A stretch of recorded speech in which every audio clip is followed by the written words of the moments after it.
சுக்கிர பகவான் நின்ற வீட்டுக்கு 10ஆம் பாவகாதிபதி வலுவாக இருக்காரு, உச்சமோ ஆட்சியோ பெற்றிருக்காருன்னா இந்த ஆண் தன் மனைவின் ஜாதகத்தின் பெயர்ல தன் மனைவின் பெயர்ல தொழில் தொடங்கலாம், தொழில் லாபத்தை கொடுக்கும்.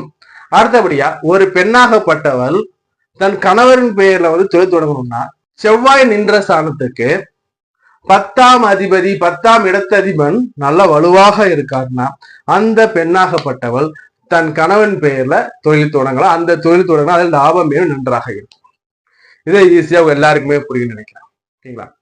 நம்ம இதற்கும் பார்த்து பாத்தீங்கன்னா துணைவி அல்லது துணைவர் பெயர், அதாவது வாழ்க்கை துணையின் பெயர்ல நம்ம தொழில் தொடங்கலாமா வேணாமா தெளிவா பார்த்து வந்தோம் இல்லையா? இது பண்ணா நிறைய வீடியோஸ் ரெடியா இருக்கு. அது எல்லாரும் நீங்க பண்ண வேண்டியது ஒண்ணுதான், உங்களோட வேல்யூ சப்ஸ்கிரைப் பண்ணி கிளிக் பண்ணி வைங்க. அதே மாதிரி நோட்டிபிகேஷன் பட்டன் அந்த பெல் பட்டன் கிளிக் பண்ணி வச்சிட்டீங்கன்னா வீடியோஸ் உடனே வந்துட்டு நீங்க எப்போ கண்டிஷன் வீடியோ கண்டிப்பா பார்த்துக்கிட்டே இருக்கலாம். என்னோட காலை நேரம் உங்க எல்லாம் கிடைக்க நான் பதிவு வேண்டி கேட்டுக்கொள்கிறேன். நன்றி, வணக்கம்.